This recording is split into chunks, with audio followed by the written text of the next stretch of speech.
أعوذ بالله من الشيطان الرجيم.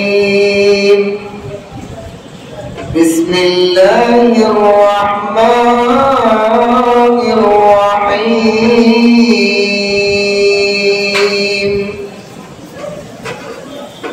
ومن أظلم ممن افترى على الله كذبا أو قال أوحي إليه ولم يوحى إليه شيء ومن قال سأنزل مثل ما أنزل الله ولو ترى إذ الظالمون في غمرات الموت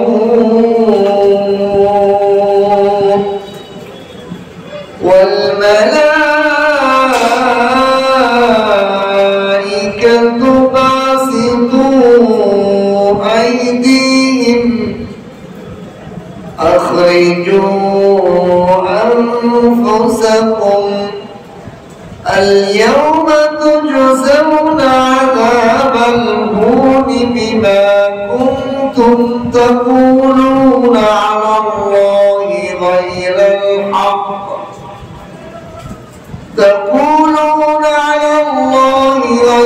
الحق وكنتم عن آياته تستكبرون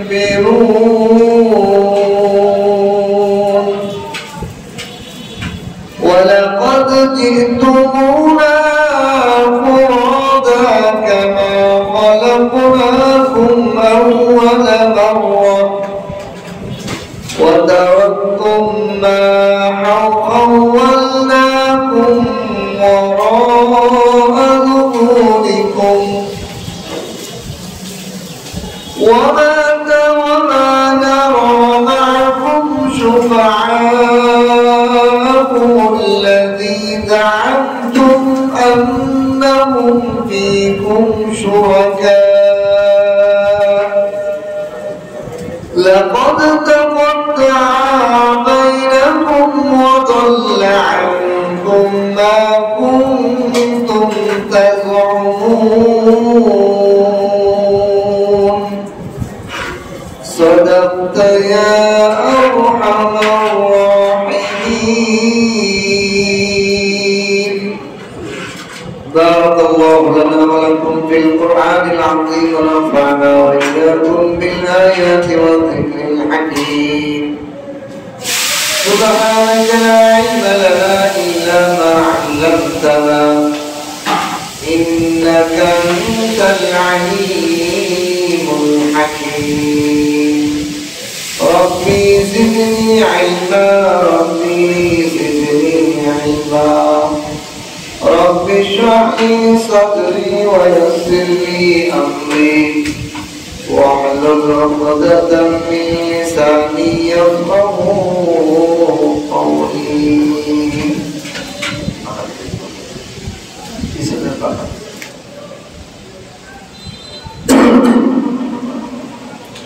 ربي زدني علما ربي زدني علما رب اشرح لي صدري ويسر لي أمري واحلل عقدة من لساني يفقهوا قولي.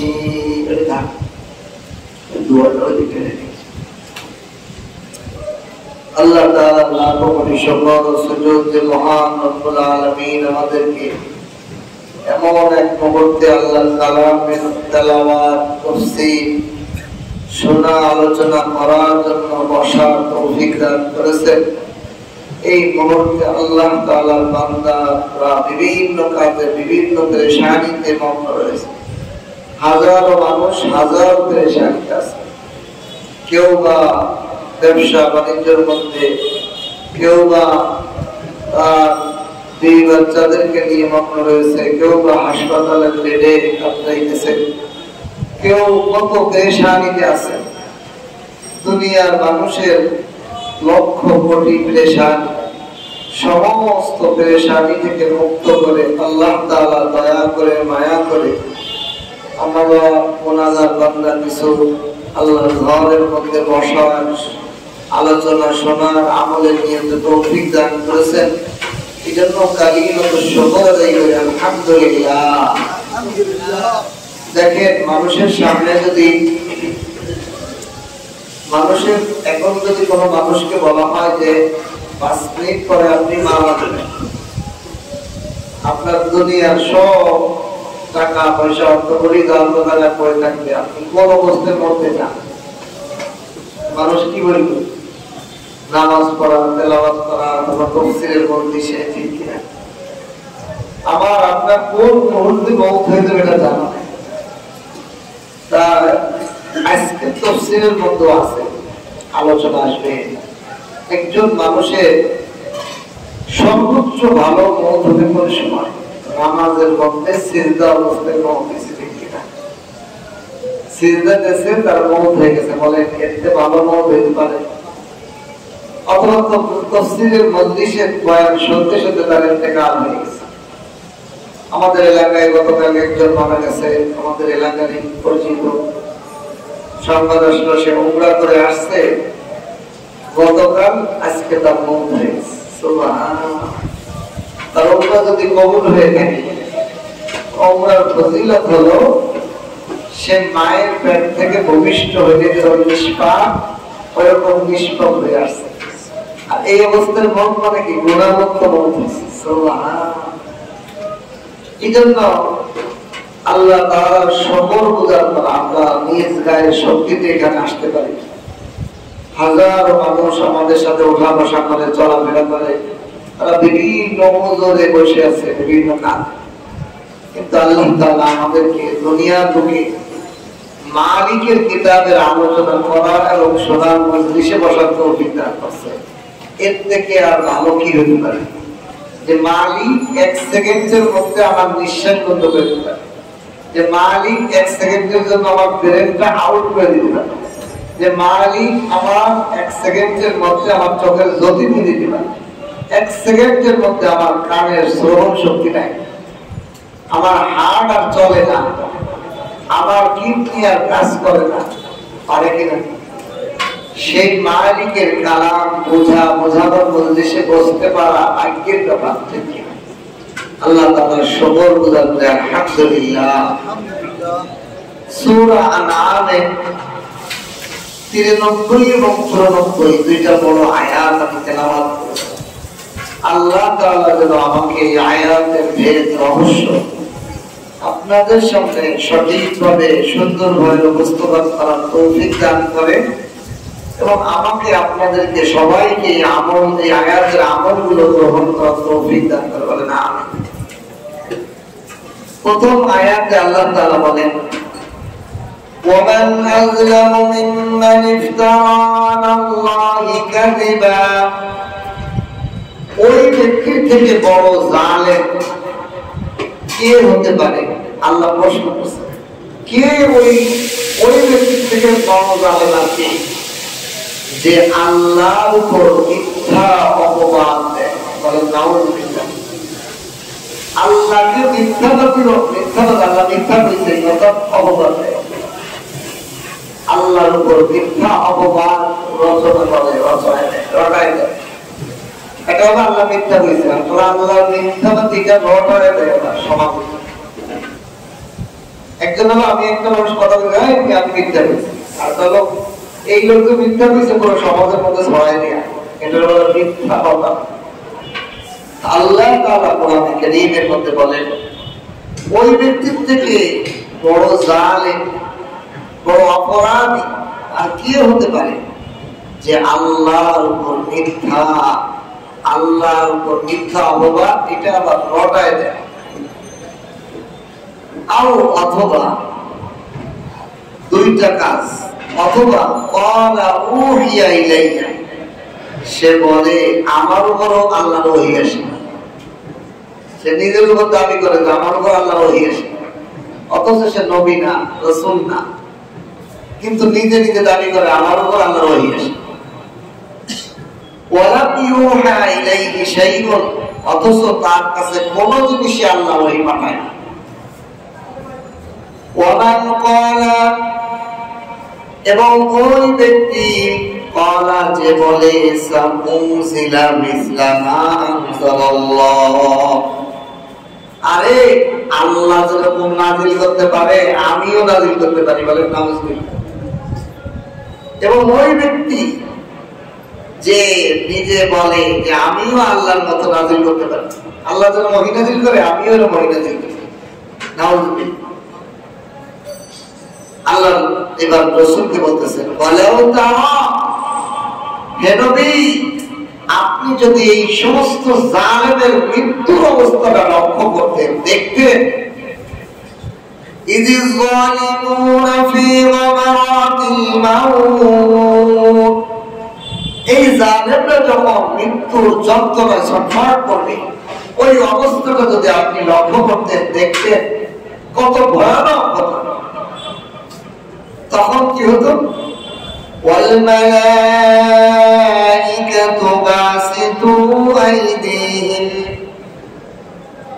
ফেরেশতারা তাদের জান কবজ করার জন্য, সমস্ত জালেম অপরাধীদের জান কবজ করার জন্য যখন আজরাইল আলাইহিস সালাতু ওয়াস সালাম তার হাতকে প্রশস্ত করতেন, বাসিতু প্রশস্ত করে দিতেন, আইদি এই ভয়ঙ্কর ফেরেশতাদের দল, আজরাইলের বাহিনী, তারা যখন তার জান কবজ করার জন্য হাত বাড়ায় দিত, বাড়ায় দেওয়ার সাথে সাথে আখরিজু আনফুসাকুম, এই মৃত্যুর যন্ত্রণা ফেরেশতাদের ভয়ঙ্কর হাত দেখে ওই পাপিষ্ঠ ব্যক্তি এত ভীত হইত, এত ভয় আর আতঙ্কে যন্ত্রণায় ভুগত, সে এর থেকে মুক্তি চাইত, যে এটার থেকে বাঁচবো কেন, এই যন্ত্রণা তো সহ্য করতে পারতেছে না, এই ফেরেশতাদের আকৃতি দেখি। তখন ফেরেশতারা তাদেরকে বলবে, এই ভয়ঙ্কর ফেরেশতারা, আখরিজু আনফুসাকুম, তোমরা যদি এই মৃত্যুর যন্ত্রণা থেকে বাঁচতে চাও, তোমাদের নিজেদের নফস, নিজেদের আত্মাকে নিজেরা বার করে দাও। ওই যে একজন হলো আমারে শরীরের ইঞ্জেকশন ঢোকে বা শরীরে কোপ দিব, অন্য একজন মানুষ এটাও ব্যথা, কিন্তু একজন যদি আমার হাতের মধ্যে ছুরি ধরাই, তারপরে দুটোই যন্ত্রণা আরো বাড়িও না। একজন অন্যের হাতে আমার শরীরে কোপ মারছে, আশা বল, আর আমার হাত দিয়ে আমার হাত ধরে দুটোই, আমার হাত দিয়ে আমি ঢুকাই, আমি ঢুকানোর সময় প্রতিটা ব্যথা আমি রন্ধে রন্ধে বুঝি।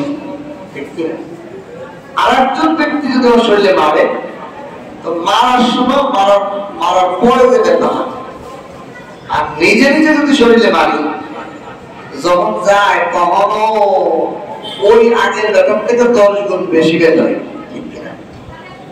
এই জন্য ওই ফেরেশতারা তাদেরকে বলবো, আখরিজু আনফুসাকুম, তোমরা তোমাদের নাফসটাকে নিজেই বের করো, এটা মৃত্যুর যন্ত্রণাকে আরো দ্বিগুণ করে দিবে। কিন্তু ব্যাপারটা হলো তারা মনে করতেছে মৃত্যুর যন্ত্রণা থেকে মুক্তি মনে হয় এটাই সমাধান, এই জন্য তারা নিজেদের আত্মা যখন বের করতে যাব আরো বেশি যন্ত্রণা। এই জন্য আল্লাহ রাসূলকে আল্লাহ বলতেছেন, নবী আপনি যদি জালেমদের মৃত্যুর অবস্থার আগে যদি দেখতেন, এবং ফেরেশতারা বলবেন, আল-ইয়াওমা তুজজাউনা আযাবাল হুনি বিমা কুনতুম তাকুলুনা আলাল্লাহি গায়রাল হক, আজকের দিন তুজজাউনা তোমাদেরকে প্রতিদান দেওয়া হবে, আযাবাল হুন অপমান লাঞ্ছনাজনক আযাব, অবমাননাকর লাঞ্ছনাকর আযাব আজকে তোমাদেরকে পুরস্কৃত করা হবে, বিমা কুনতুম তোমরা যে বলেছিলে, তাকুলুনা আলাল্লাহি গায়রাল হক, আল্লাহর উপরে অসত্য কথা তোমরা বলিয়েছিলে, আল্লাহর ব্যাপারে তোমরা অসত্য কথা বলার কারণে আজকে এই অপমানজনক মৃত্যুর সময় যন্ত্রণা শুরু হয়ে গেল তোমাদের। وَكُنْتُمْ عَنْ آيَاتِهِ تَسْتَكْبِرُونَ এবং তোমরা ছিলে আল্লাহর আয়াত, আল্লাহর নিদর্শনের ব্যাপারে অহংকারী। ইসলামের কথা কখনো এক করে দেখি নামাজ কালাম নাউজুবিল্লাহ, এই দাড়ি টুপি, এই হুজুর রাখি হুজুর, তোমার ভাব যেন ইসলামের কোন কথা আসলে তুমি অহংকারী হয়ে যাও। তোমার সামনে ইসলামের আল্লাহ রাসূলের কোন কথা বললে তুমি এটাকে অ্যাভয়েড করো, মানে এটা তোমার ভিতরে অহংকার, আল্লাহর নিদর্শনের ব্যাপারে তুমি অহংকার প্রকাশ করো। এইটার কারণে তোমাকে আজকে এই অপমানজনক শাস্তি দেওয়া হবে। এটা হলো আয়াতের শাব্দিক অর্থ। তাহলে শাব্দিক অর্থ কি দাঁড়াইল? যে আল্লাহর উপর যারা ওই ব্যক্তির থেকে জালেমকে, ওই ব্যক্তির কাজ হলো তিনটা। একটা হলো সে আল্লাহর উপর অপবাদ রটায়, দুই নম্বরে সে নিজে দাবি করে আমার কাছে ওহী আসে অথচ তার কাছে ওহী নাযিল হয় না, তিন নম্বরে সে বলে আরে আল্লাহ যেন ওহী নাযিল করে আমি হইল ওহী নাযিল করি, বলে নাউযুবিল্লাহ। এবং এই সমস্ত এই তিন কাজ করনেওয়ালা, তিনের যে কোনো একটা কাজ করনেওয়ালার মতো বড় জালেম পৃথিবীতে কি আছে? আল্লাহ রাসূলকে আল্লাহ বলেন এরকম জালেমের মওতের সময় অবস্থা যদি আপনি দেখতেন, এদেরকে ফেরেশতারা ভয়ানক আগুনের বিচ্ছিরি আতঙ্কে মহা ভয়ানক ভয়ানক কত প্রকার হতে পারে তা আমি বুঝাইতে পারবো না, এমন ভয়ানক আকৃতিকে ফেরেশতারা তার দিকে হাত প্রশস্ত করবে। এই ভয়ের যন্ত্রণা সে সহ্য করতে পারবে না, সে বলবে আমি এর থেকে কিভাবে নাজাত পাইতে পারি। তখন ফেরেশতারা তাকে বলবে তুই তোর নিজের নফস নিজেই আমাদের কাছে বের করে দে।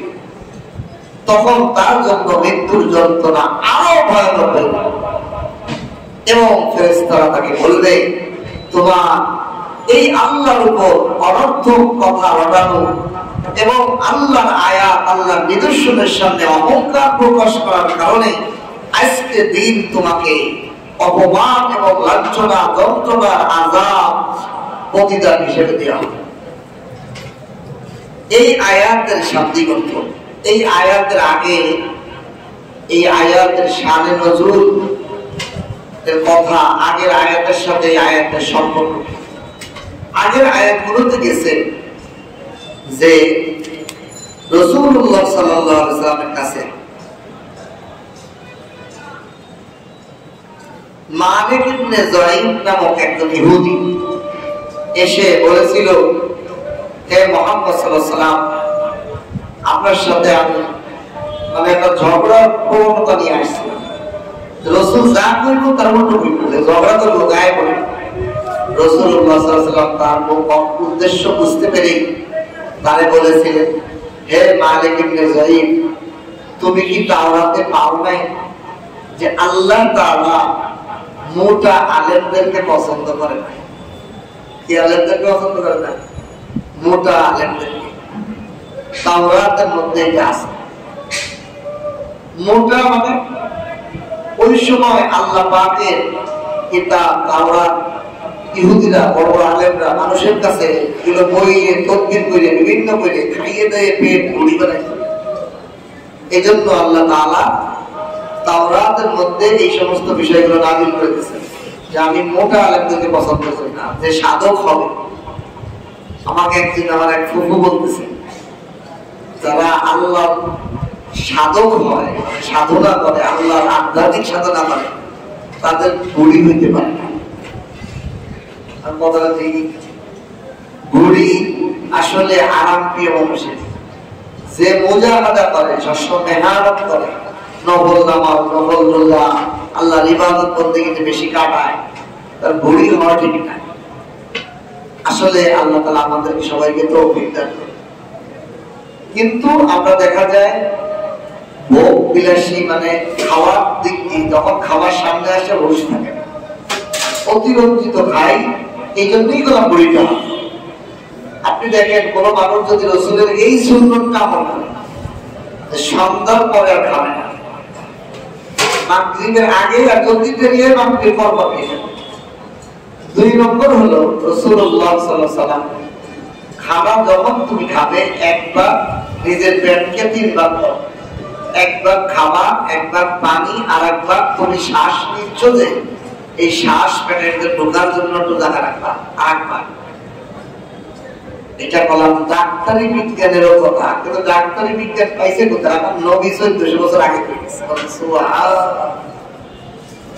একজন মানুষ এই ফর্মুলা মানে চললে, এর দিকে মোজাহাদা করলে তার জীবনও উড়িয়ে গেল, তার চলিয়ে গেল শরীর। দেখা যায় আমি নিজেই পারি না, আমি আপনাকে কি বলবো, আল্লাহ আমার আগে আমল করার তৌফিক দেন, যাতে আমার বয়ান আপনাদেরও আসল করে, ঠিক কিনা? আসলে অতি ভোজন ভালো না। রাসূলুল্লাহ সাল্লাল্লাহু আলাইহি ওয়াসাল্লাম যখন এটা বললেন, এই মালিক ইবনে যুহাইর তার নিজের ছেলের একটা পুরি মোটা,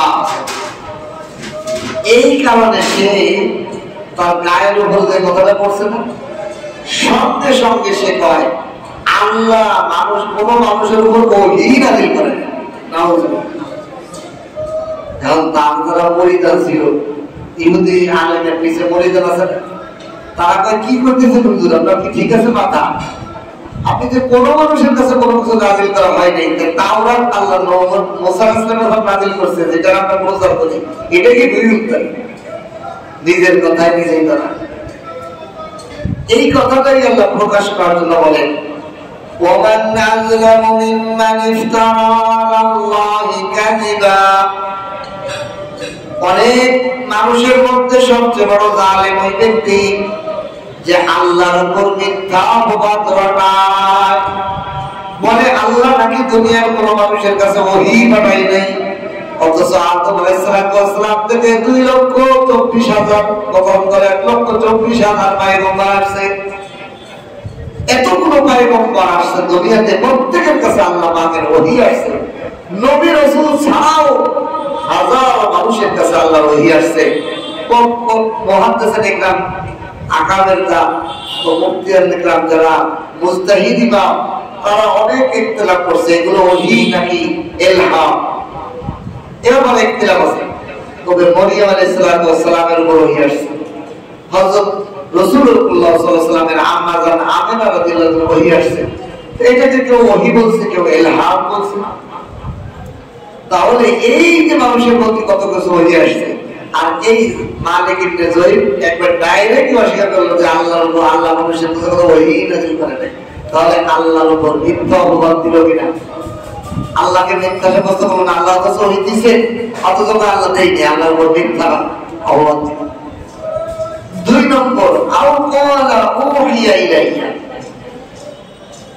2 নম্বর পাঠ হলো মুসাইলামাতুল কাজ্জাব ইয়ামান দেশে একজন নয়া নবী দাবি করছে, যেমন বর্তমান আমাদের ভারতবর্ষে আহমদ কাদিয়ানী, গোলাম আহমদ কাদিয়ানী, সেও নিজেকে অনেক কিছু দাবি করছে, এমনকি সে নিজেকে আল্লাহ বলছে, বলে নাউজুবিল্লাহ।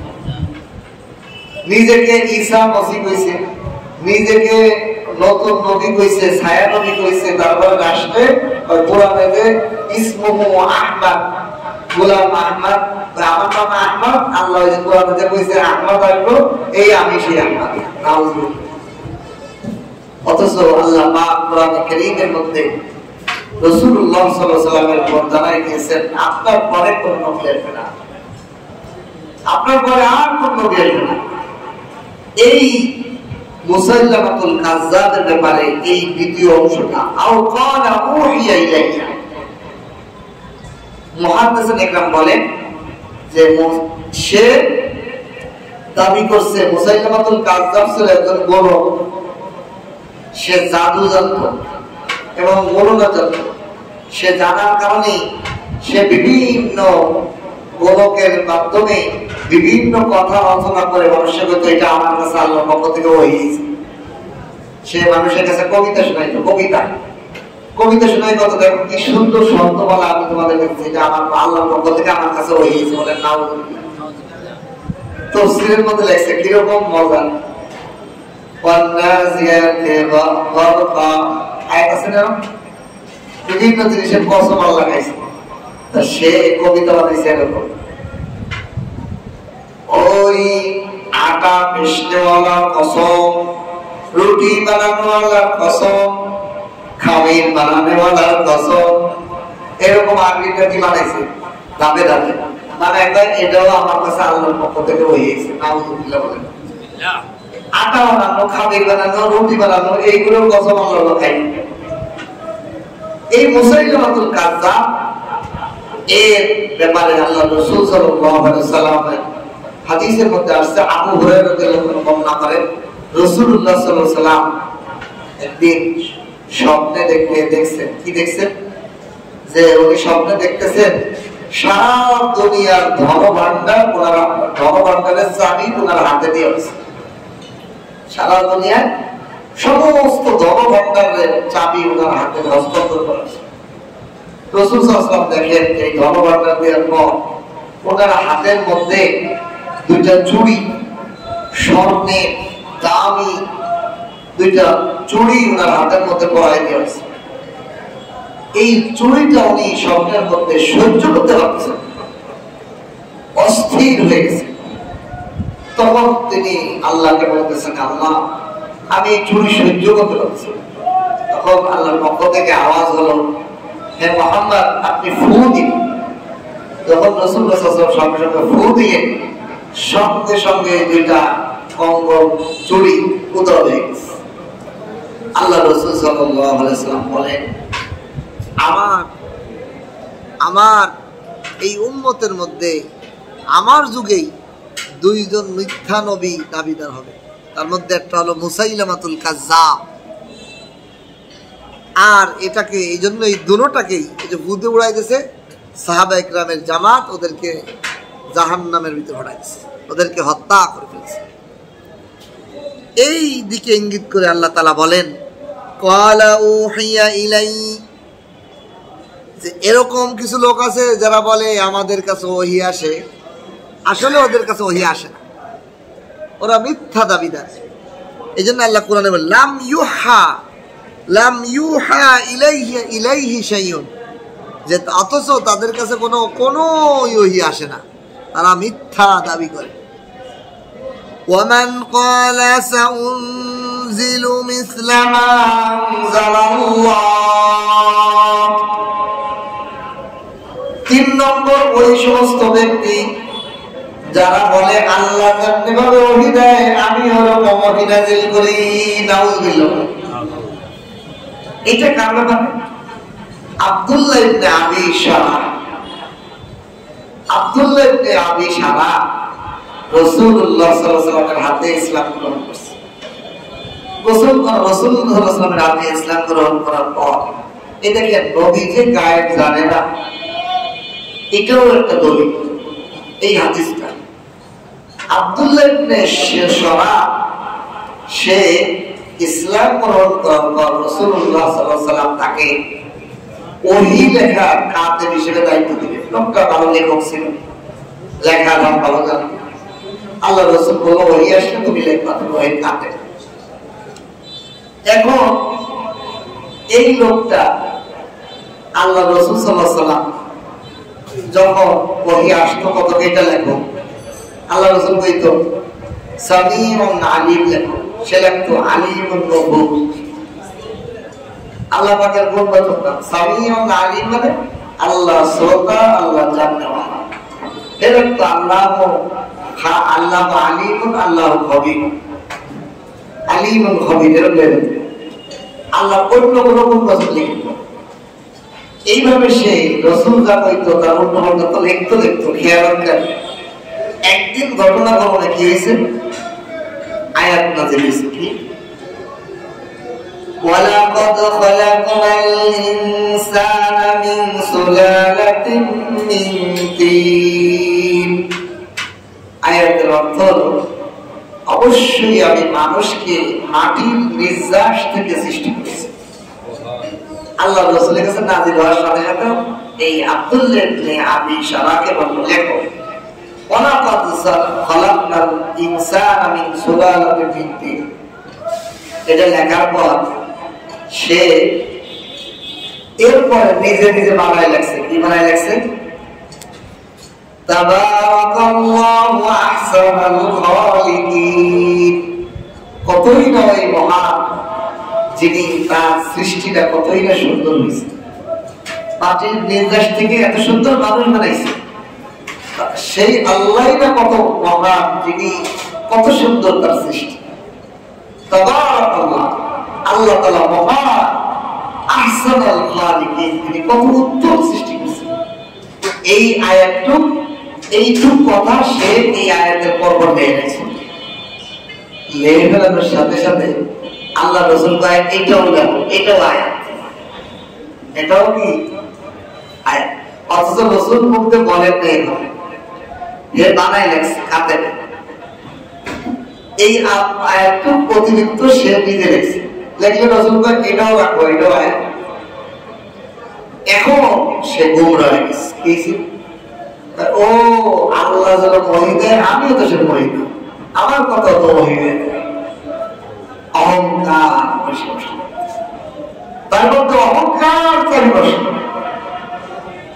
এক লোক সাধারণ মানুষ, আলেম না, আমার অনেক মহব্বতের কাছে মানুষ। হুজুর আপনি পানি টানি ভরে দেন, আমারও তো দাড়ি টুপি আছে না, এগুলো অনেক মহব্বতের মানুষ, দাড়ি টুপি হয়েছে একজন, হয়েছে একজনে দেখতে আলেম না, কিন্তু সাধারণ মানুষ, কিন্তু তাবলীগ আলেম ওলামা সোহবতে আলেমের মতো চেহারা হয়ে গেছে। কারণ এলাকার বিভিন্ন মহিলারা এটা তো জানে না যে এটা হুজুর না, আসলে হুজুর না কি হুজুর এটা তো জানে না। আমার কাছে সে বলে যে হুজুর আপনি পানি টানি কি করে ভোদেন, আমার একটু সে, আমিও একটু ভোদি, আমিও স্বাভাবিকভাবে বুঝি নাই, ভেজাল হইল। আমিও ওনাকে কেছি যে সূরা ফাতিহা 7 বার, কুলুস সূরা 3 বার, সূরা নাস 3 বার, ফালাক 3 বার, আগে পরে দুরূদ পড়ি, এগুলো দোয়া কালাম কিছু আছে, এগুলো পড়ে পড়ি। এখন ফু যখন দেশে ফুতে দেখে অযোগ্যকে গাদাকে হাত স্বর্গের মালা বহন, ঠিক এটা গাদার জন্য অপমান। যে যেই বিষয় না তাকে ওই বিষয় দিলে সে দুর্ঘটনা ঘটায়। সে কি করছে, সে যখন বিভিন্ন মহিলারা মনে করে যে হুজুর হুজুর আমার বাচ্চা ভুতেছে, এখন দেখা যায় কাজ হয়, জ্বর হয়েছে ভুতেছে, পানি ভরা হয়েছে, হুজুর আমার আপনার পানি ভরা আমার বাচ্চার জ্বর ছেড়ে গেছে, আমার বাচ্চার গায়ে ঘা ছিল সেরে গেছে। এখন কয় হুজুর আমার পানি ভরাতে কাজ হয়, আমার তো হুজুর আমি যা করে দিই তাই কাজ হয়। আমি বললাম নাউযুবিল্লাহ, ইমান গেছে। আপনি ভরে দিয়ে সব কিছু করে।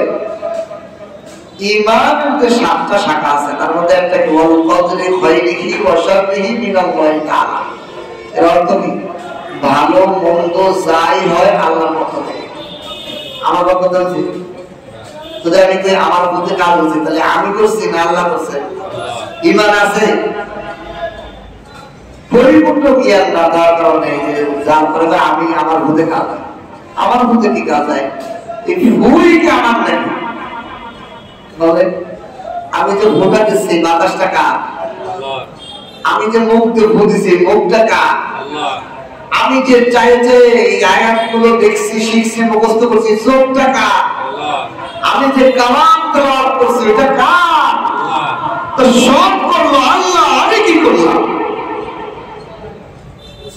আমি তো কিছুই করি। এই জন্য যারা এই হাকিকত বোঝে তারা বলে না আমার আল্লাহ সব আল্লাহ করছে। তার চোখের সামনে সে দেখে আমি কিছুই করি না, সব আল্লাহ করে। এই চোখ আল্লাহ, হাত আল্লাহ, মুখ আল্লাহ, কালাম আল্লাহ। আল্লাহর মুখ দিয়ে, আল্লাহর জিহ্বা দিয়ে, আল্লাহর ঠোঁট দিয়ে আমি আল্লাহর কালাম করে আল্লাহর বাতাস দিয়ে ভু দিলাম। আমি দিলাম না, আল্লাহ দিয়ে আমি দিতে পারি না। আমি দিতে পারি? অনেক মানুষ আছে না ভু দিতে পারে না, আছে না, পারে না কাছে, তাহলে ভুকে দেয়া, তাহলে সব দিল আল্লাহ, বলতেছে আমার বুদ্ধি কাজ হয়, আমার বুদ্ধি সবই তো আল্লাহ। ইমান চলে যায়। এই জন্য এইরকম ঘটনাই এই সাহাবীর হয়েছে, এই সাহাবী অবস্থানই হয়ে গেছে। আবার আমি যা করি সেটাই তো হয়ে যায়। আমি কইলাম তাবারাকাল্লাহু আহসানুল খালিকিন, আমার মহান আল্লাহ কতই না সুন্দর সৃষ্টি করেন মালা। আমি কইছি এটা আল্লাহ হইতে, আমার কথাও বলি, আমিও অভিবাদন করি। নাউযুবিল্লাহ বলেন, অহংকারী হইল কিনা? সে মুরতাদ হয়ে গেল। মুরতাদ হইয়া রাসূলের থেকে বিতাড়িত হইয়া কাফেরদের সংগ্রহ করে আমি ওহিনাজিল করি। আল্লাহ যেন ওহিনাজিল করে, আল্লাহ ওহিনাজিল করলে ওহি হয়, আমি যেটা করি সেটাও ওহি হয়। নাউযুবিল্লাহ। এই অবস্থায় সে কাফের মুরতাদ হয়ে পালায় চলে গেল রাসূলের থেকে, কারণ তার থাকলে তো তার হত্যা করে দিও, সে পালাতো। বিদায় হজের পরে আল্লাহ রাসূলের কাছে আসছে, নামছে আব্দুল্লাহ ইবনে সুরাহ। হযরত উসমান রাদিয়াল্লাহু তাআলা আনহু এই আব্দুল্লাহ ইবনে সুরাহর ব্যাপারে আল্লাহ রাসূলের সুপারিশ করেছে, ইয়া রাসূলুল্লাহ তাকে maaf করে দেন। সে আবার ইসলাম গ্রহণ করে ইসলাম আল্লাহ রাসূল তাকে maaf করে দিলেন। উসমান রাদিয়াল্লাহু তাআলার সুপারিশের বরকতে সে আবার পরিপূর্ণ হিদায়াতে ঈমানদার হয়ে ইসলামের মধ্যে দীক্ষিত হলেন। সুবহানাল্লাহ। এবং তার নিজের ভুল সে বুঝতে পারে। এবং এই আব্দুল্লাহ ইবনে সুরাহ সে তার মৃত্যুটা কি সুন্দর হয়েছে, তাফসীরের মধ্যে লেখে তার মওতটা হয়েছে সিজদায় অবস্থায়। বলেন সুবহানাল্লাহ। কত সুযোগ ইসলামের আছে। সেই ইমানদার হয়েছে মুরতাদ থেকে ফিরে এসে, এবং সেই আমলে এমন আমলে থাকতো যে সিজদা অবস্থায় তার মওত হয়েছে। আল্লাহ পাক কত পছন্দ করছে যে সিজদা অবস্থায় কারণ হয়েছে। এই আব্দুল্লাহ ইবনে সুরাহ ব্যাপারে এখানে আইছে, ومن قال سأنزل مثل ما أنزل الله। ওই ব্যক্তি থেকে জালেমকে, তার মধ্যে এক ব্যক্তি হলো ওই ব্যক্তি যে বলে আল্লাহ যেমন ওহী নাযিল করে আমি ওরকম ওহী নাযিল করি। নাউযুবিল্লাহ। এরপর আল্লাহ বলেন ওয়ালাউ তারা ইয যালিমুনা ফি গামারাতিল মাউত। হে নবী, যদি আপনি দেখেন, যদি আপনি দেখতেন ইয যালিমুনা ফি গামারাতিল মাউত, জালেমরা যখন পৃথিবীর বুকে যত জালেম আছে এদের মৃত্যুর অবস্থাটা যদি আপনি দেখতেন কত ভয়ানক, কত খারাপ। বাস্তব কথা, এই পৃথিবীতে আল্লাহ তাআলা কয়েক শ্রেণীর অপরাধীদেরকে দুনিয়ার থেকেই আযাব তাদের শুরু হয়ে যায়। অনেক মানুষ আছে গুনাহ করছে, তার কবরের জগতে আযাব হইব, এই দুনিয়াতে আযাব হয় না। আর অনেক অপরাধী, তার মধ্যে একটা অপরাধী হলো জালেম। পৃথিবীতে যে আপনার দ্বারা কোনো জুলুম হয়েছে, এই জুলুমের শাস্তি আপনি দুনিয়াতে একটা শুরু হয়েছে। আপনি এবার দেখেন, ফেরাও জুলুম করছে, ওকে স্বাভাবিক খাদের উপর মরছে, বলে খাদের উপর মরছে, নাকানি চুবানি পানি খাইতে খাইতে মরছে। খালি পানি না, জিবরাইল আলাইহিস সালাম কাদা ও মুখের ভিতরে ঢুকে গেছে। তাহলে মওতটা খুব কঠিন। একটা মানুষকে ঠাস করে গলা থেকে কোয়ার্টা ফাইন দাও, সেকেন্ডের মধ্যে তার মুখ গেছে, ঠিক কি না? গমের ঘরে মরে গেছে, গোয়ায় গেছে, গম শুধু মরে গেছে, কিন্তু পানিতে ডুবতেছে, পানি খাইতেছে, কাদা খাইতেছে। এত সহজে জানতে যায়, মওতটা কঠিন হয় না? আবু জাহেল তার পেটের মধ্যে ছুরি ঢুকায় তাকে হত্যা করে লেগেছে। আমার গর্দান তো কাটে বাবা, আরো বড় নেই, গর্দান কেটা হবে, আরো বড় হলে কাটা করতে। আমি যে নেতা, আমার মাথা যেন ছোট না থাকে, বড় দেওয়া যায়, বড় করে মাথা কাটা হয়েছে। পৃথিবীর বুকেই যন্ত্রণা আযাব শুরু হয়ে গেছে। পৃথিবীতে যত জালেম আছে, কোন জালেমের ছাড় নাই, খাস দিলে তওবা করা ছাড়া। শাস্তি দুনিয়াতেই শুরু। আরেকটা অপরাধ আছে যার শাস্তি দুনিয়াতেই শুরু হয়, যেটা হলো মা বাবাকে যারা কষ্ট দেয়। মা বাবাকে যারা কষ্ট দিল, এই অপরাধের শাস্তি দুনিয়াতেই শুরু হয়, দুনিয়ার থেকে আযাব শুরু হয়ে যায়, আখিরাত তো আর ভয়। আল্লাহ তাআলা বলেন, হে নবী আপনি যদি দেখতেন ওই জালেমদের যখন তাদের মৃত্যুর জলজলা আসে, মৃত্যুর যন্ত্রণার মধ্যে থাকবে, ওই অবস্থাটা যদি আপনি দেখতেন, কি অবস্থা হবে?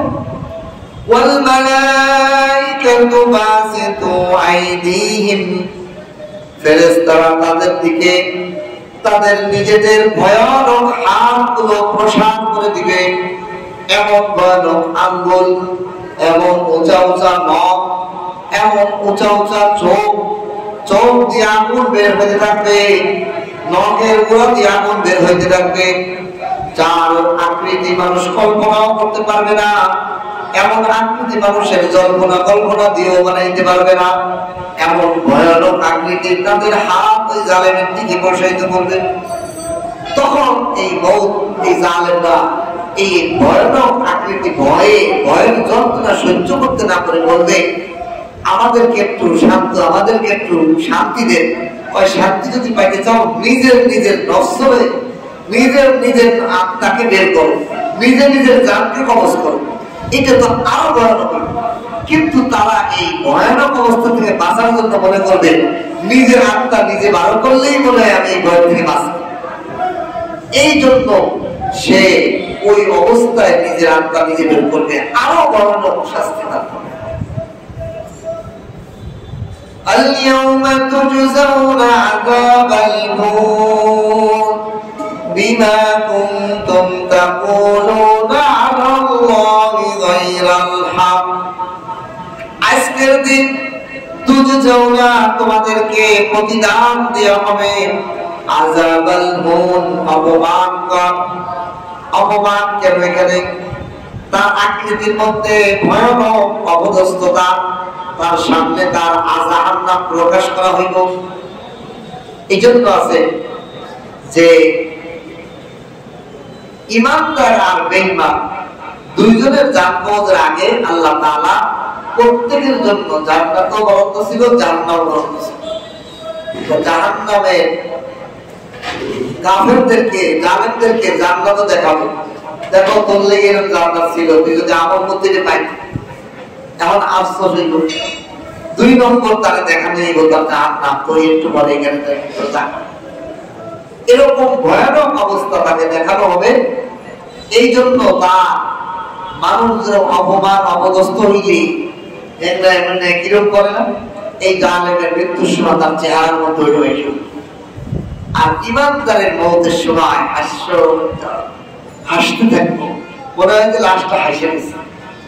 এটা মানুষের সামনে প্রকাশ হয়, মানুষ দেখতেই পায় কি সুন্দর চেহারা, লাশটা আপনার হাসে গেছে। আর একটা মনে হচ্ছে নষ্ট ভুলে গেছে। আহা, আল্লাহ আমাদেরকে পানা দেন। কার কোন সময় মওত হয়ে যায়, আহা, নিঃশ্বাসের 1 সেকেন্ডের নাই নিঃশ্বাস। আমলের খাতার দিকে, বিশের জীবনের দিকে তাকাইলে দেখেন কি করছি আমরা, কি নিয়ে রওনা হবে। একদিন 2 দিন 1 সেকেন্ড পর মওত হয়ে গেলে আমার আমল নামায় কি আছে, কিছুই তো নাই, দেখি না। দেখছি গুনাহ আর পাপ আর জুলুম আর অন্যায় ছাড়া কিছুই নাই। এটা আজকে বলতেছি, কি একটা কথা হয়েছে, ওযুখানার কাজের জন্য তাদেরকে অর্ডার দিচ্ছে, আজকে দিনে করে দেওয়ার কথা। তা বলতেছি, পৃথিবীতে এখন বর্তমান মানুষের ওয়াদা, মানে ওয়াদা রক্ষা করার লাখের মধ্যে একটা পাওয়া যায়, কোটির মধ্যে একটা লোক পাওয়া যায় না যে ওয়াদা ঠিক মতো থাকে। আলেম গাইলে ইমাম সাহেব, মুসল্লি, দাড়িওয়ালা, টুপিওয়ালা, ওয়াদা গুলো ভাঙা প্রতিদিন 100। কত ভাই কালকে এই সময় এই কাজ করো, কি ভাই আসতে পারি নাই, কালকে করে দিবেন, তারপর তোমাদের কালকে করে দিবেন। মানে কোনটা ওয়াদাতের মধ্যে বলছে যে কালকে করে দেবো, এই কালকে আর 10 দিনও শেষ হয়। এটা আমাদের মহামারী হয়ে গেছে আমাদের সবার। অথচ আল্লাহ রাসূল সাল্লাল্লাহু আলাইহি সাল্লামের কথা শুনে রাসূলুল্লাহ সাল্লাল্লাহু আলাইহি সাল্লামকে এক সাহাবী বলে, ইয়া রাসূলুল্লাহ, আপনি কেন ঢাকা দাঁড়ান, আমি আসতেছি। আপনি এখানে দাঁড়ান, আমি আসতেছি। ওই সাহাবী 3 দিন পরে মনে পড়ছে যে আমি তো রাসূলকে কইছিলাম তো এখানে দাঁড়া। 3 দিন পরে যে দেহ ওইটাই দাঁড়িয়েছে রাসূল। আল্লাহ, 3 দিন পরে যে দেখে রাসূল এখানেই দাঁড়িয়েছে। খালি রাসূল সাল্লাল্লাহু আলাইহি ওয়াসাল্লাম বললেন, সাহাবীরা বললেন তুমি কোথায় ছিলে? আমি হুজুর ইয়া রাসূলুল্লাহ বলে গেছি আপনার বলে, আমি কাজে ব্যস্ত হয়েছে ভুলে গেছি। রাসূল শুধু এতটুকু বললেন তুমি আমাকে অনেক কষ্ট দিলে। আর কিছু বলবেন ওয়াদা ওয়াদা মান ওয়াফা ওয়াদা, ওই ব্যক্তি উত্তম, ওই ব্যক্তি নবীর উম্মত যে ওয়াদা ঠিক রাখে, ওয়াদা রক্ষা করে না যে সে একটা কবিরা গুনাহ করবে। আর একটা কবিরা গুনাহ খাস দিলে তওবা না করলে মাফ হয় না, এবং এই কবিরা গুনাহ যদি সে মাফ করে না নিয়ে যায়, একটা কবিরা গুনাহই তার জাহান্নামে যাওয়ার জন্য যথেষ্ট। অথচ আমাদের সমাজে হাজার ওয়াদা রক্ষা করে। হ্যাঁ আপনি আসতে পারেন না, আপনি ফোনে যাবেন ভাই আপনার ওয়াদা আছে। এই কয়েকদিন আগে এক লোককে বলছি যে কালকে সকালে 10টার দিকে ইনশাআল্লাহ যদি আল্লাহ হায়াতে বাঁচায় রাখে ইনশাআল্লাহ চেষ্টা করবো দেখা করবো। কিন্তু আমি দেখা যায় যে রোদ উঠছে, আমার ভালো লাগে নেমে যাই। পরে আমি চিন্তা করলাম যে আমি তো অর্ডার এটা তো আমারও হয়ে যায়, কারণ আমি তো লোকটার অর্ডার দিলাম তো আমি তো যাইতে পারি, বাকি ইনশাআল্লাহ বলছি যাইতে পারি।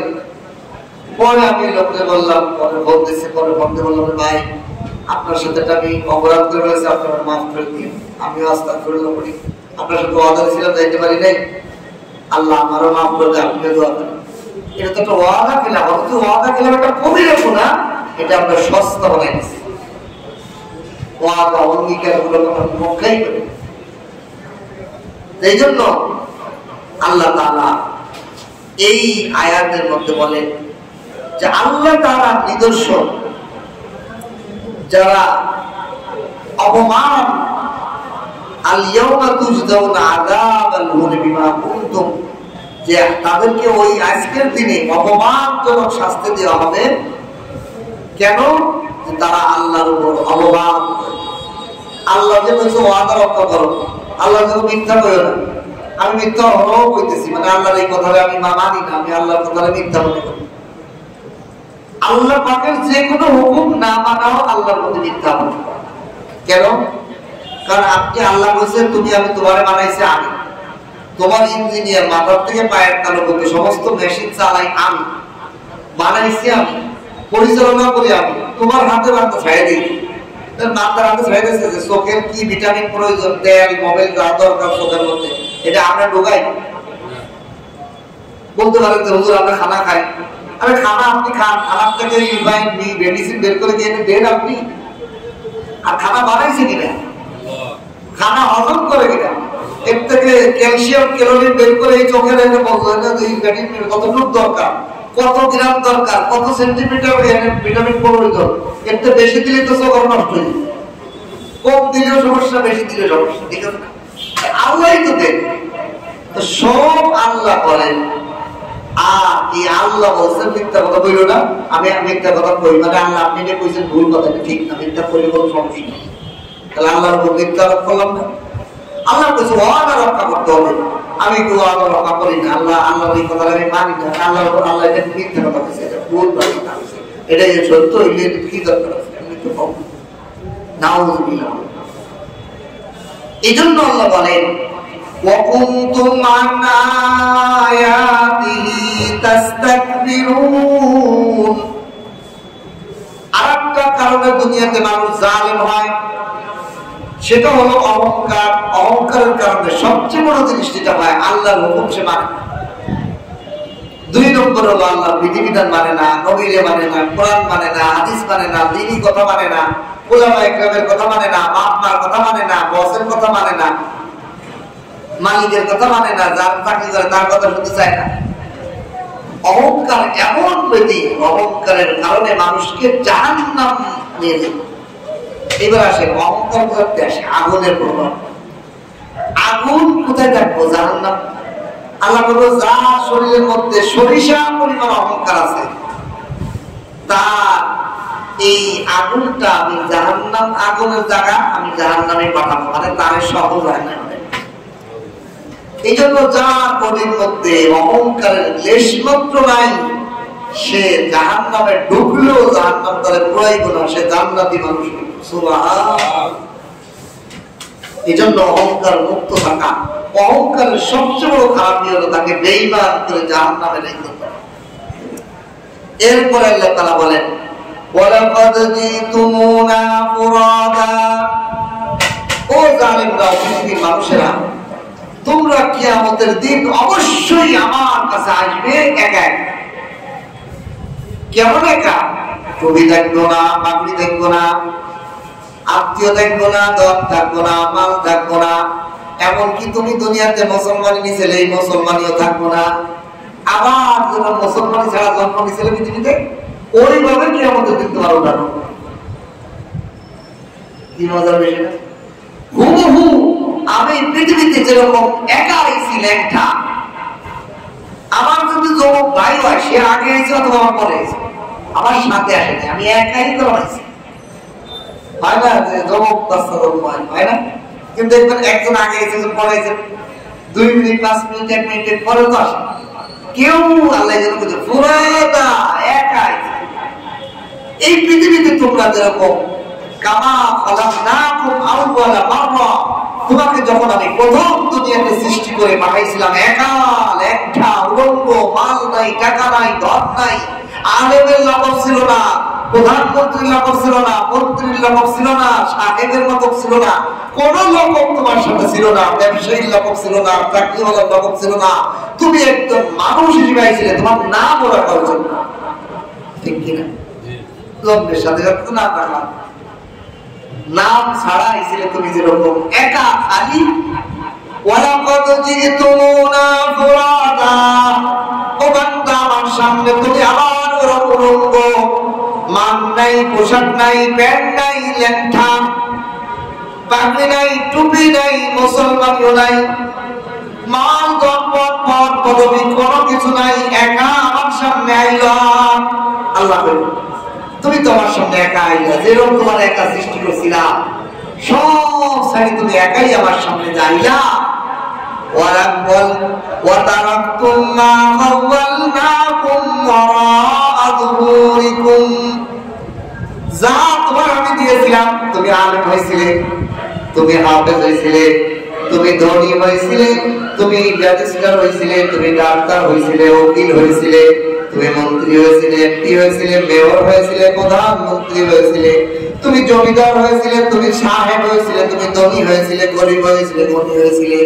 ও বান্দা, যা তোমাকে আমি সব দুনিয়াতে দান করেছিলাম সব তো তুমি পিছে ফেলে দিয়ে খালি হাতে আইলা,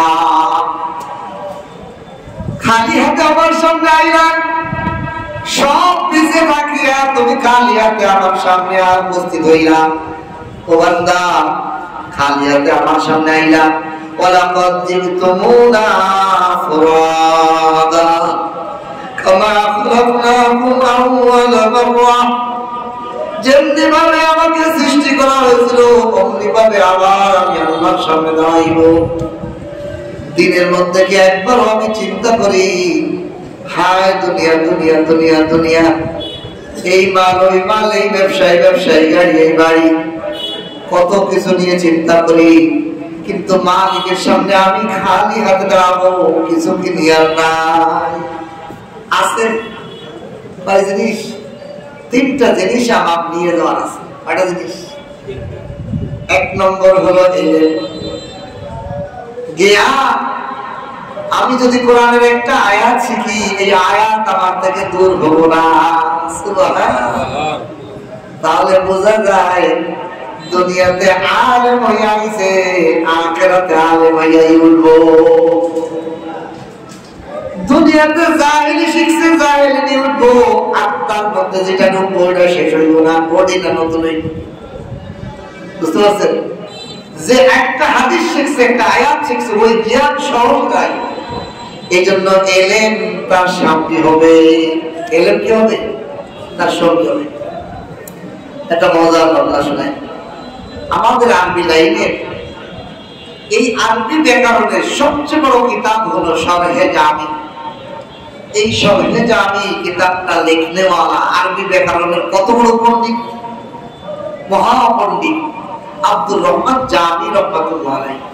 যেমন আরবি ভাষার আলেম ছিলেন, যেমন মুহাদ্দিস, যেমন মুফাসসির, যেমন কারি, যেমন হাফেজ, যেমন আরবি ভাষার বড় পণ্ডিত, তেমনি আবার আল্লাহ ওয়ালাও ছিলেন। বলেন সুবহানাল্লাহ। আল্লাহ ওয়ালা আলাদা জিনিস, আলেম আলাদা জিনিস। সব আলেম আল্লাহ ওয়ালা হয় না, আবার অনেকে আল্লাহ ওয়ালা হয়, আলেম হয় না। এরকম হয় মহাক্কিক আলেম এবং আলেম ছিলেন, আরো ছিল। উনি ওনার মওতের পর কবরের মধ্যে যখন আসছে মুনকার নাকির সওয়াল জবাব করার জন্য, সওয়াল জবাবের জন্য যখন ফেরেশতারা আসছে, কয় মান রব্বুকা, উনি ফেরেশতারে কয় মান রব্বুকা, ফেরেশতা কয় মান দীনুকা, কয় মান দীনুকা, কয় মান নবিয়ুকা, কয় মান নবিয়ুকা। ফেরেশতারা কয় কি প্রশ্ন করব, হে রে আমরা কই মান রব্বুকা, তোমার রব কে? হে কয় মান রব্বুকা, তোদের রব। মান দীনুকা, তোর দিন কি, তোর ধর্ম কি, তোর মান দীনুকা, তোদের ধর্ম কি? আল্লাহর কাছে গেছে, আল্লাহ এক বান্দা আসছে, সে তো আমরা প্রশ্ন করি, হে আবার উল্টো প্রশ্ন করে। আল্লাহ ভাই তোমরা ওরা ছেড়ে নাই, উত্তর দিয়েছে, তোমরা বলবো কিভাবে? আরে আরবি ভাষার মধ্যে মান একটা শব্দ, কিন্তু এর অর্থ হলো দুইটা। কয়টা? দুইটা। এক মান মানে হলো কে, এক মান মানে কি, কে। মানে মান রব মানে তোমার রব কে, মান দিন মানে তোমার দিন কে, দিন কি, কি কে বা কি আসে প্রশ্ন। আর এক মান আছে, সেই মানের অর্থ হলো ওই ব্যক্তি যে, আর এক মানের অর্থ কি, ওই ব্যক্তি যে। এখন বলেন ওই দ্বিতীয় মান দিয়ে যদি অর্থ হতো, মান রব্বকা মানে ওই ব্যক্তি যে তোদের রব, ওই ধর্ম যে তোদের ধর্ম, ওই নবী যে তোদেরও নবী। বলেন সুবহানাল্লাহ। তাহলে উত্তর দিয়ে দিয়েছে কিনা? উত্তর গুলাম হয়ে গেছে। দেখেছে মানব পোকা, তবে মানব পোকা। প্রথমবার মানব পোকা মানে হলো তোমার রব কি, আর দ্বিতীয় মানব পোকা মানে ওই ব্যক্তি আমার রব যে তোদের রব। মানতে নোকা তোমার ধর্ম কি, মানতে নোকা ওই ধর্ম যা তোর ধর্ম। মান নবিয়ুকা তোমার নবীকে, মান নবিয়ুকা যে তোমাদেরও নবী। সুবহানাল্লাহ। আল্লাহ কা যাও ওরা প্রশ্ন করলো কাছে বলবো তোমরা জান্নাতে ভাইজা লাগবে। সুবহানাল্লাহ। এখন একটা প্রশ্ন আপনাদের মাথায় আসতে পারে, হুজুর এই কবরে যে এটা হইছে আপনি কেন জানেন? কারণ প্রশ্ন তো হইব, এটা যদি সমাধান না করে দেই না এটা খুঁতই উল্টো পাল্টা কথা বলতে। এই প্রশ্নের উত্তর হলো আল্লাহ তাআলা দুনিয়ার বুকে ঈমানদারদেরকে তাদের আপনজন মহব্বতের মানুষ কবরে কি হয় এরকম মুলাকাত হয়। আপনি আপনার বাবার সঙ্গে দেখছেন, বাবা আপনি কি অবস্থা? আমি আলহামদুলিল্লাহ ভালো, আমার সাথে আল্লাহ এই ব্যবস্থা করছে। হয় না ঘটনা দেখা? এটা সত্য, নবুয়তের 40 ভাগের 1 ভাগ ঈমানদারের স্বপ্ন। বলেন সুবহানাল্লাহ। এখন ওই আল্লাহ আব্দুর রহমান জামি রহমাতুল্লাহ এক ছাত্র স্বপ্ন দেখছে ওনাকে উনি জান্নাতে আছে, আপনার সাথে কবরে কিরকম সহজ হয়েছে তখন এই স্টোরি লিখেছে। উনি ওই ছাত্রকে এই ঘটনা বলছে যে এইরকম হয়েছে আমার সাথে। এই জন্য এটা এক প্রকার ঈমানদারের স্বপ্ন সত্য। এই জন্য আল্লাহ তাআলার সামনে আমার আপনার কি হাজিরা দিতে হইব। কিন্তু আমি আপনি সারাদিনে কয়বার ভাবি এই পদবী, ও যে কথা বলতেছিলেন এলেন এলেন দেখা যায়, তাহলে উনি কবরে যাওয়ার পরও কবরের মধ্যে ওনার সেই জ্ঞান ভাষা জ্ঞান আছে কিনা? এলেন দেখবো 1 নম্বর। 2 নম্বর আখিরাতে আমার সাথে যাইব আমার আমল, আমার যে নেক আমল করছি আমলের সব, এই আমলের সব। 3 নম্বর হলো আমি যেই অর্থ দান করে গেছি, আমি যে অর্থ কি করে গেছি দান খয়রাত করছি, এই অর্থের দান খয়রাতের সব আমার আখিরাতে যাইব, বাকি সব আমার থেকে আলাদা। ইয়াউমা ইয়াফিরুল মারউ মিন আখিহি ওয়া উম্মিহি ওয়া আবিহি ওয়া সাহিবাতিহি ওয়া বানিহি। আল্লাহ কয় মানুষ দুনিয়াতে বিপদে পড়লে, আজকে আমার কাছে আমার এক মহব্বতের মানুষ, সে বলতেছে হুজুর বাড়িতে আমরা 4-5 ভাই, জমি নিয়ে বন্টন, মারামারি। আমি তো আমার এটাই দিলেন, আমার বড় বড় এটাই দিলেন, ঝগড়া পরে আমি যাই জোর করে আমার বড় বড় দিতে, ওইটা আমি দখল করে বেড়া দিয়েছি। আমি কই ভাই আপনি যে এই যে বেড়া দিয়ে আসলেন, আপনি আপনার ভাইদের সাথে জেদারদি করলেন, ভাই এরকম ভেড়াটা দিয়ে ওরকম ভাই দরকার নেই। আমি না রে ভাই, এটা মনে হয় দেখেন পৃথিবীতে ধর আমি কোনো বাড়ি একা থাকি, আমার 6টা ভাই আছে, 5টা ভাই আছে আমার। আমি যদি এখানে কোনো বিপদে পড়ি, বলেন সবচেয়ে আগে কারা ধরে? আমার ভাইয়েরা। মানুষ এইভাবে চিন্তা করে না। আমি যদি এমন একটা অ্যাক্সিডেন্ট করি, আল্লাহ না করুন, যে আমার পঙ্গু হাসপাতালে 2 মাস, তাহলে এই মুসল্লিরা একদিন যাইব দেখতে, কিন্তু এই 2 মাস আমার সাথে কাটাইব কে? পৃথিবীতে আমার ভাই। আমার প্রমাণ আছে, আমি হসপিটালে মাত্র 5 দিন ছিলাম। আমার অ্যাপেন্ডিসাইটিস অপারেশন, ঢাকা মেডিকেলে, যাত্রাবাড়ি মাত্র পড়া অবস্থায়। আমার বিপদ হওয়ার সাথে আমার সাথীরা আমার হসপিটালে নিয়ে গেছে, কিন্তু হসপিটালে নেওয়ার পর তারা চলে গেছে। 5 দিন আমাকে ইস্তেনজার জরুরত, পেশাব পায়খানা করার পর একটা মানুষের অ্যাপেন্ডিসাইটিস রোগী নিজে সব করা যায়, সেই কাজটা আমার বড় ভাই, আপন ভাই পৃথিবীতে। এই জন্য সবচেয়ে কাছের যে মানুষটা এগুলো বোঝে না, সে মনে করো আমার ভাইয়ের সাথে ঝগড়া, ভাইয়ের ঝগড়া না। ভাইকে আপনার ভাই যদি আপনারা কিছু না দেয়, তবু আপনি ভাই পরিচয় দেয়, এইটার জন্য আপনি ভাইকে ভালোবাসবেন। কারণ আসল বিপদ মুহূর্তে ভাই বুঝে আসে যে ভাইকে ভাই দৌড়ে আসে। এই জন্য আল্লাহ কোরআনও বলছে ইয়াউমা ইয়াফিরুল মারউ মিন আখিহি, কিয়ামতের ময়দানে সর্বপ্রথম এই ভাই ভাইকে পালাবে। ভাই ভাই থেকে আগে পালাইবো, আমার কাছে কিনা দাবি করে, বিপদে পড়ে নেই। অথচ পৃথিবীতে সবচেয়ে আপন, সবচেয়ে বিপদ মুহূর্তে লাফিয়ে ঝাঁপায় পড়ে ভাই। আমার ছোট্টকালের একটা ঘটনা মনে পড়ে। আমরা খেলাইতেছি, খেলার মধ্যে সাথীদের মধ্যে ঝগড়া হয়, আর এক অন্য পাড়ার একটা ছেলের সাথে আমার মারামারি লেগেছে।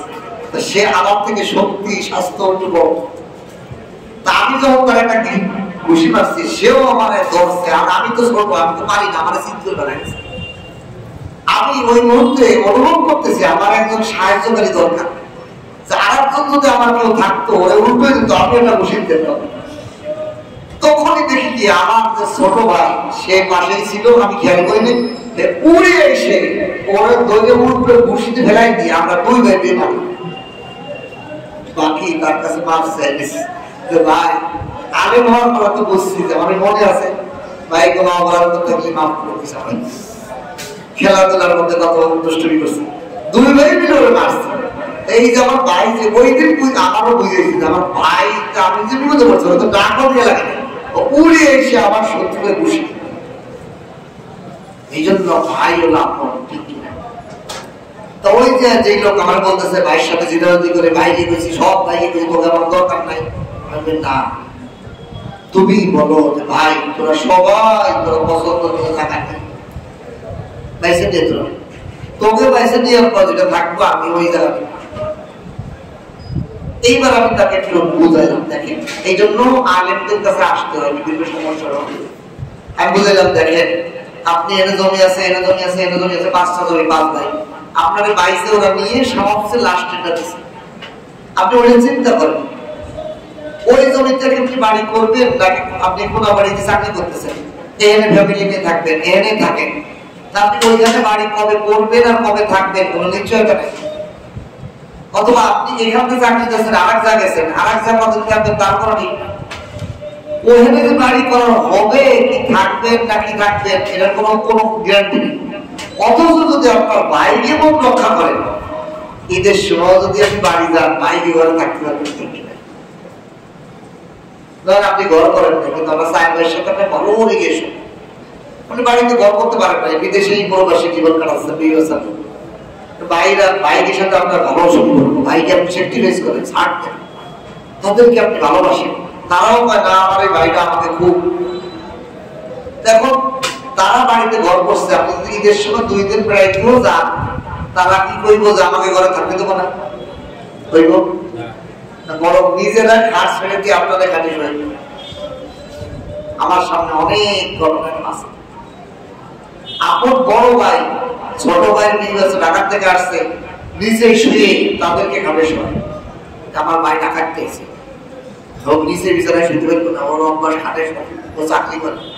গ্রামের ভাইটা তাদের খাটে শোয়, বড় ভাই।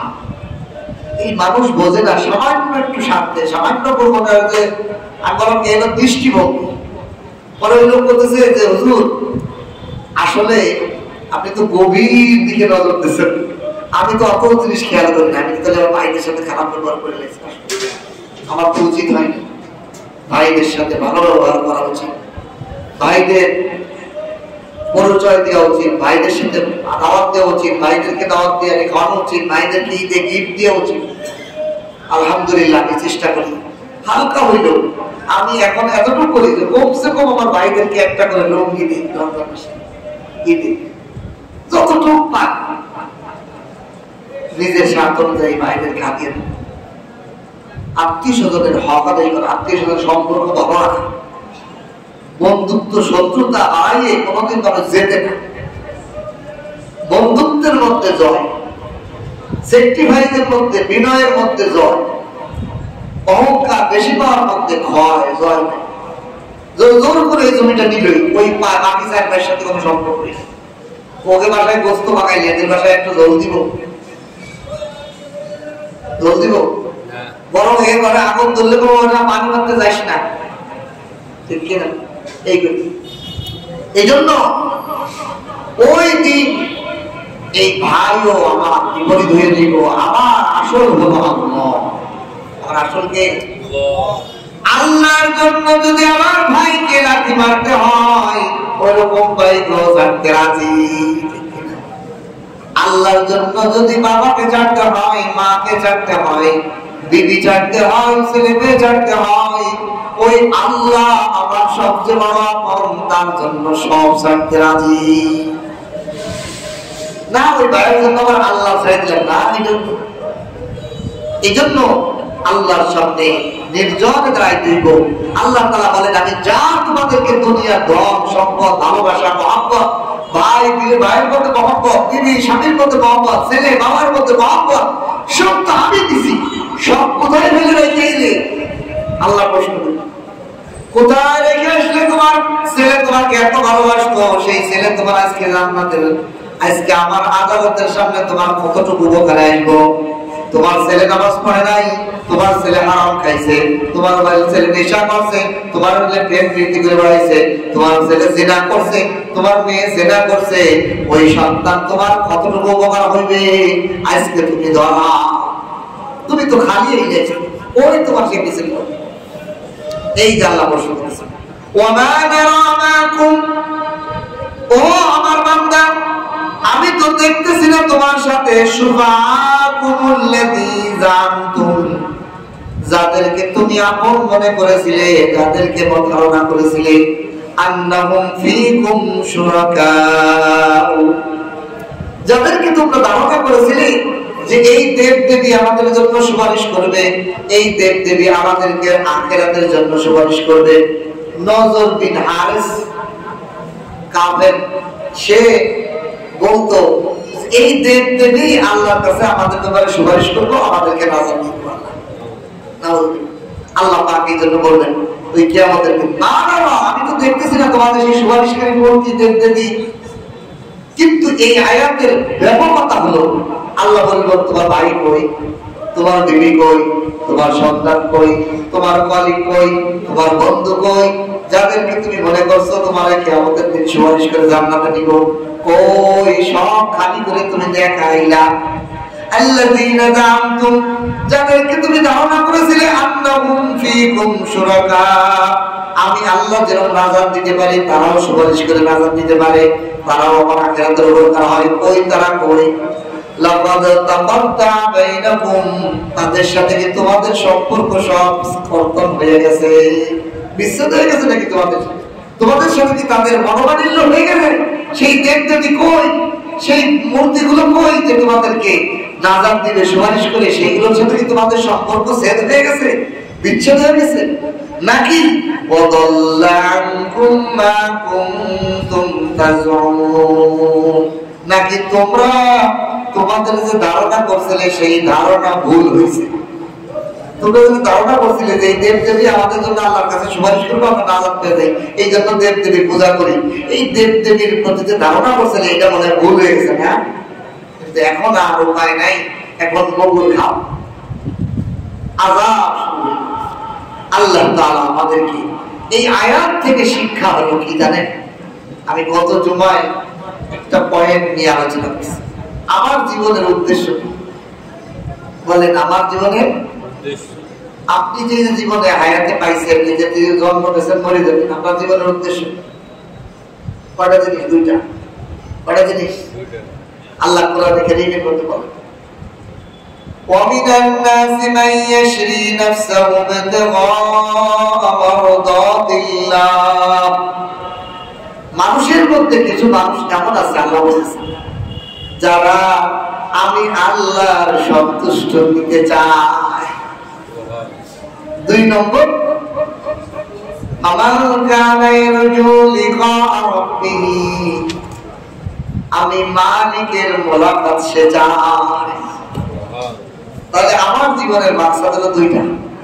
দেখেন, আমাদের বুজুর্গরা এই কোরআন হাদিসের কথাই ফার্সি ভাষায়, উর্দু ভাষায় কবিতা আকারে বলছে, ওসিয়া হাযালি সে মাকসুদ কিয়া है, মানে এই যে তাফসীর, এই যে শোনা, এই যে বসা, এই যে নামাজ, এই যে রোজা, এই যে ইবাদত, এই যে হজ, এই সব আহাজারির একমাত্র মাকসাদ হলো লেকায়ে খোদা है, রেজায়ে খোদা है। আল্লাহ আপনার মোলাকাত, আপনার একটু দেখতে চাই, আর আপনারে দেখাতে করবো আপনার সন্তুষ্ট আকারে দেখতে চাই, আপনার রাজি যদি আপনি আমার মতো হয়ে যান, এইভাবে মোলাকাত করতে চাই। কারণ কাফের মুশরিকরা তো আপনার মোলাকাত পাবে, আপনার উপর ভয়ঙ্কর কঠোর অবস্থা দিবে, আপনারে আপনি কঠোর শাস্তিতে তাই এইভাবে মোলাকাত করবো। আর আমরা দেখতে চাই যে আপনি আমার প্রতি রাজি, এইভাবে আপনার সাথে মোলাকাত করতে চাই। এটাই হলো জীবনের মূল উৎস। আমার জীবনের মূল টার্গেট, মূল মাকসাদ হলো এটা, আল্লাহর সন্তুষ্টি, আল্লাহর মোলাকাত। কি বলবেন? প্রতিদিন 2-3 বার স্মরণ করবেন কমপক্ষে দিনের বেলা। আল্লাহ, এই জন্য আল্লাহ রাসূল একটা দোয়া শিখিয়েছে, ছোট্ট একটা দোয়া, 2 মিনিট করে মুখস্থ হয়ে যাবে। বলেন আমার সাথে, আল্লাহুম্মা ইন্নী আসআলুকা, আল্লাহুম্মা মানে হে আল্লাহ, ইন্নী আসআলুকা আমি আপনাকে চাই, আমি আপনার কাছে আপনাকে চাই, মিনকা আপনার থেকে, আপনার থেকে আপনারই আমি চাই। বলেন সুবহানাল্লাহ। অথচ আমরা কত কিছু আল্লাহর কাছে, আল্লাহ আমাদের ব্যবসা ভালো দেন, আল্লাহ দোকানদারি ভালো দেন, আল্লাহ রোগ বালামাস ভালো দেন, আল্লাহ সন্তান দেন, আল্লাহ মেয়ে বিয়ে দেওয়ার ব্যবস্থা করে দেন, আল্লাহ আয় রোজগারে বড় দেন, কত কিছু চাই। অথচ আল্লাহর যে পাইছে সে সারা দুনিয়া পাইছে, ঠিক কিনা? অথচ এটাই চাই না যে আল্লাহ আপনার কাছে আপনারে চাই, আপনারা যদি পেয়ে যায় সব দুনিয়া আমার, ঠিক কিনা? আর আল্লাহ যে পাইল না, সে দুনিয়া পাইও, দুনিয়ার বাদশা হইও সে ফকির, কিছুই পাই, ঠিক কিনা? এই জন্য আমাদের প্রতিদিন আল্লাহর কাছে আল্লাহকে চাও, আল্লাহ আপনার কাছে আপনাকে চাই। বাংলায় বলেন, আরবিতে না বললে আল্লাহুম্মা ইন্নী আসআলুকা মিনকা, এটা না বলেন আল্লাহ আপনার কাছে আপনাকে চাই, আল্লাহ আপনাকে পেতে চাই। আল্লাহ আমাদের সকলকে আল্লাহকে পাওয়ার রাস্তা সহজ করে দেন, বলেন আমিন। ওয়া আখিরু দাওয়ানা আলহামদুলিল্লাহি রাব্বিল আলামিন।